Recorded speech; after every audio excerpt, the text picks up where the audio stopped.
राधा रानी बनी एक सेठ की बेटी। दोस्तों, इस कहानी में हम बात करेंगे कि किस तरह जब हम सच्चे मन से भगवान को पुकारते हैं तो वह दौड़े दौड़े चले आते हैं और हमारी पुकार जरूर सुनते हैं। दोस्तों, भगवान को भी अपने एक सच्चे भक्त की उतनी ही ज़रूरत होती है जितनी हमें भगवान की। तो आज मैं आपको बताऊंगी कि अगर आपके जीवन में किसी चीज़ का अभाव होता है तो उसकी जगह भगवान का भाव प्रकट करके आप जीवन में उसकी कमी दूर कर सकते हैं और आपकी परेशानी बहुत जल्दी माफ़ हो जाएगी। तो दोस्तों, आज हम बात करते हैं कि किस तरह बरसाना गांव में एक सेठ की पुत्री बनकर खुद राधा रानी आई। दोस्तों, एक बार की बात है, बरसाना गांव में एक सेठ रहा करता था जो बहुत धनी था। उसके 3 पुत्र थे, परंतु उसकी कोई पुत्री नहीं थी। कुछ समय पश्चात उसकी पत्नी का देहांत हो गया और सभी पुत्रों की शादी हो गई। सभी पुत्र अपने कार्य में व्यस्त रहने लगे, अपने बच्चों में। अपनी पत्नी के साथ सेठ के दिल की बात सुनने वाला कोई नहीं था। सेठ को शुरू से ही इस बात का बहुत दुख था कि उसकी कोई पुत्री नहीं है, लेकिन अब उसकी पत्नी की मृत्यु के बाद उसको यह दुख और सताने लगा और वह इस बात को लेकर परेशान रहने लगा कि उसकी कोई पुत्री नहीं है। एक दिन एक महान पंडित उसके घर पर आए और उससे दुखी होने का कारण पूछा। किस बात से दुखी हो? किस बात की परेशानी है तुम्हें? क्यों दुखी हो? तो उसने अपना दुख का कारण पंडित जी को बताया कि मेरी कोई पुत्री नहीं है। इस वजह से मुझे अपने जीवन में यह अभाव रहता है कि मेरी कोई पुत्री क्यों नहीं है। तो वह पंडित जी उनको कहते हैं कि लोग यह भी परेशानी की बात हुई। तुम राधा रानी को अपनी बेटी मान लो। हमारे जीवन में जिस चीज़ की कमी होती है उसको भगवान ही पूरा कर सकते हैं। परेशान होने से क्या होगा? तुम राधा रानी को अपनी बेटी मानो और उससे अपने दिल की बात किया करो। देखना, तुम्हें यह अभाव कभी नहीं सताएगा। सेठ को पंडित जी की बात अच्छी लगी और वह ऐसा ही करता है।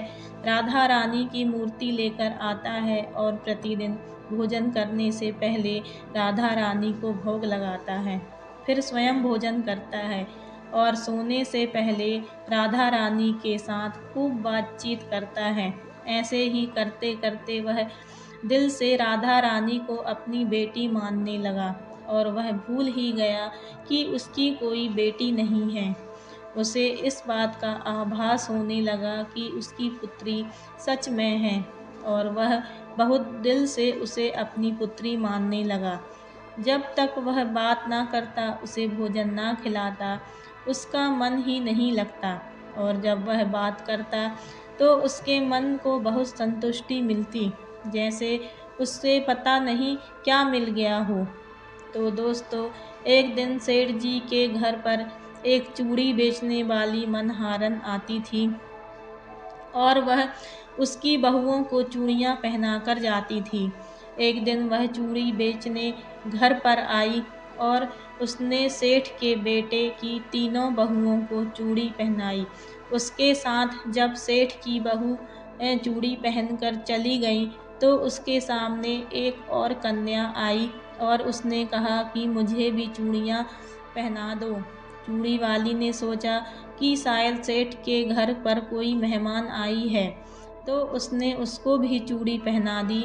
उसके बाद वह चूड़ी वाली सेठ से पैसे मांगने सेठ की दुकान पर पहुंची और बोली कि चूड़ी के पैसे दे दो, और उसने पहले से अधिक पैसे मांगे। तो सेठ ने कहा कि तुमने चूड़ी का दाम बढ़ा दिया है क्या?